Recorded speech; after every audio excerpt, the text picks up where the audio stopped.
Hello and welcome to Flesh Deep, a short enough little series where I'm going to run through some of the fundamentals of Total War Warhammer that I feel maybe aren't best covered by the tutorial, which I do recommend you play if you haven't already.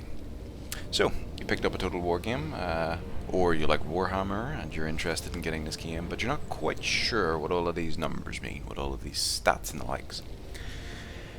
So, a Total War game consists of two main sections.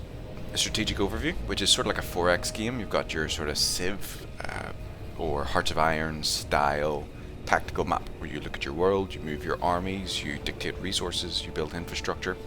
Generally it's simpler than its contemporaries. However, I think you'll find that there's a decent amount of depth to that. And then comes the real fun part, where I think most people play it for, is the battles. Whereas in Civ, you smash two units with numbers together and the game will tell you which number is higher. Thanks, game. Whereas in this game, you will build your army, smash it into an enemy army, and you will both compete, whether it's an AI or another player, to outwit an enemy, to maybe defeat a more powerful force, or become an underdog, or if you're playing Chaos, just crush them under your boot with excessive force.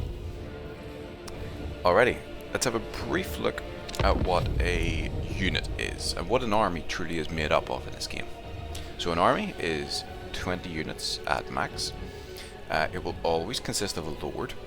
These lords range of various styles, from legendary lords with faces, specific appearances, unique abilities, and generally a gimmick sometimes.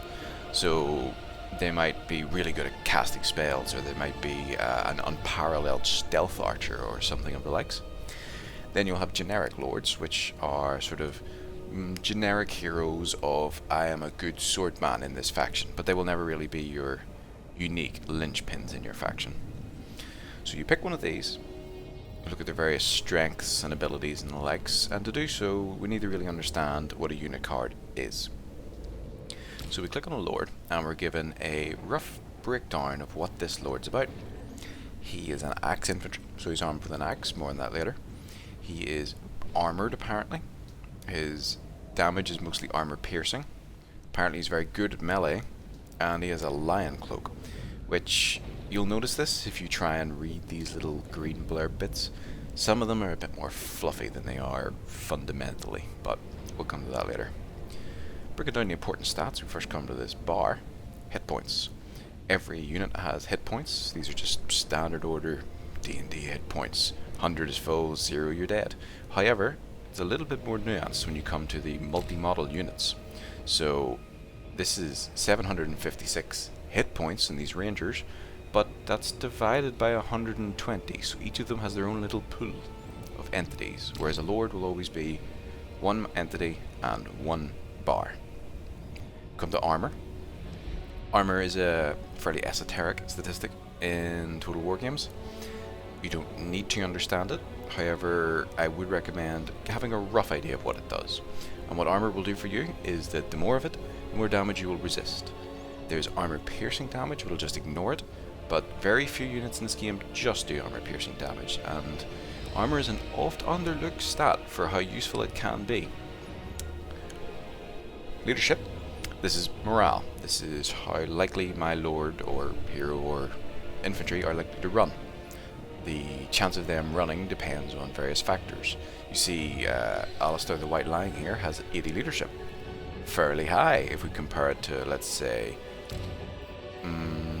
actually, the High Elves are pretty high leadership in general. Let's pick the Skaven. A Slave would have 35 leadership. So that's less than half of Alistair's leadership.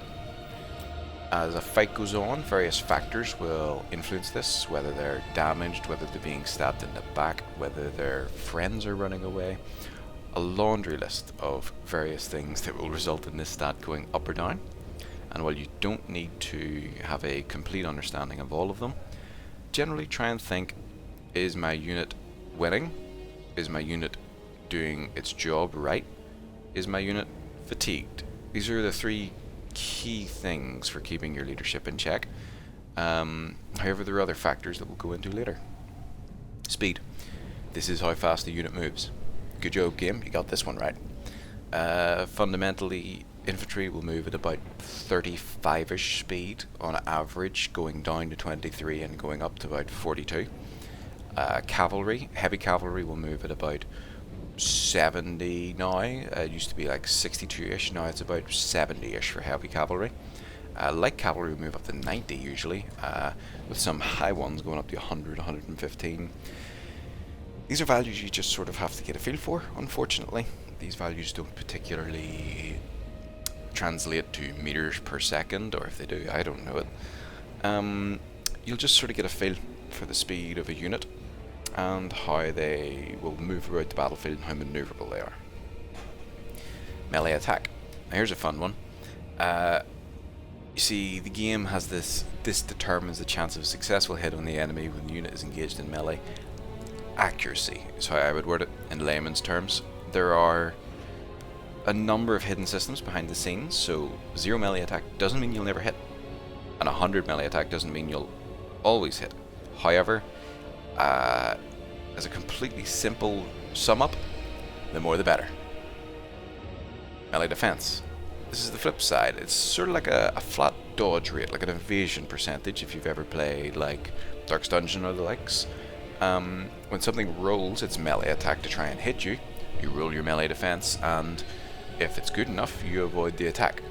Again, the system is much more complicated than this under the hood, but I'm just trying to teach you the fundamentals, and same as melee attack, the more the better.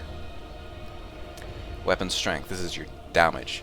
This is a flat number, it will never change. However, how much of your, see it's split here between base weapon and armor piercing. How much of your base weapon goes through armor is a roll. However, once again, a little bit too complicated. What you basically want to know is that high weapon strength is good, and you want a nice healthy ratio between base weapon damage and armor piercing weapon damage, with more armor piercing being better, but not always something you can attain. Charge bonus. This is a sort of temporary buff. Whenever your unit gets a good run into the back of another unit, or the front even, this charge bonus will activate. What that will do, if they get a successful charge off, will be a temporary, about 10-15 second buff of 45 to their melee attack and to their weapon strength in the ratio of their weapon damage and armor piercing weapon damage. So charge bonus is a case of it's good, but only if you know how to use it. You need to make sure your units are charging and charging correctly. We then get into some slightly more intricate stats, unfortunately. Resistances, I'd say, are more important than abilities at this point. You will see that Alistair here has 35% missile resistance. There are a total of 4 resistances in this game. Ward save, which is a flat damage reduction. You see ward save?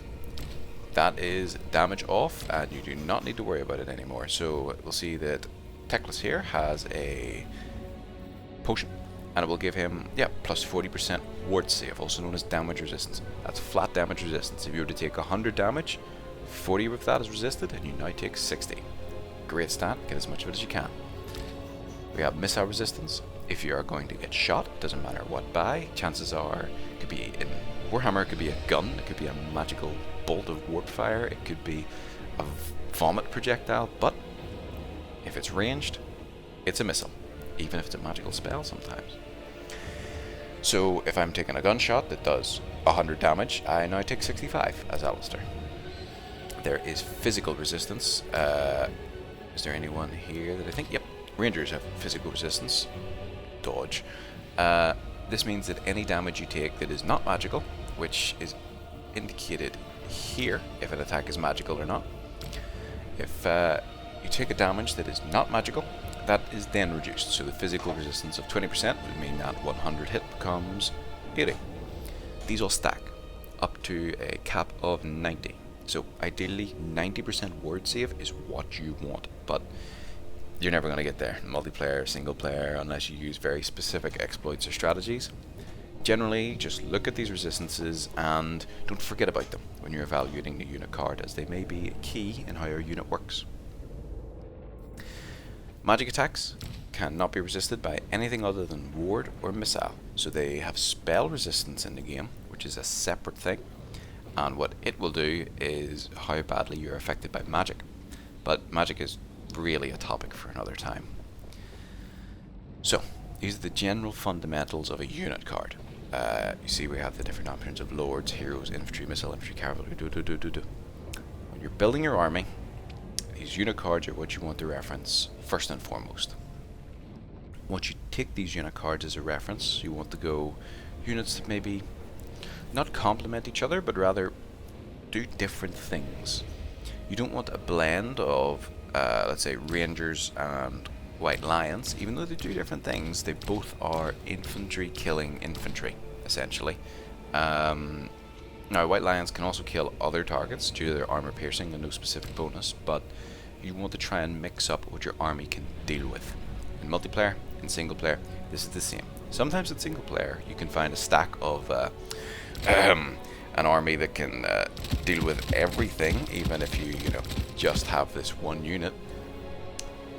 If you want to play like that, be my guest. However, I really rather enjoy playing an army that will try to deal with a multitude of different problems with different solutions.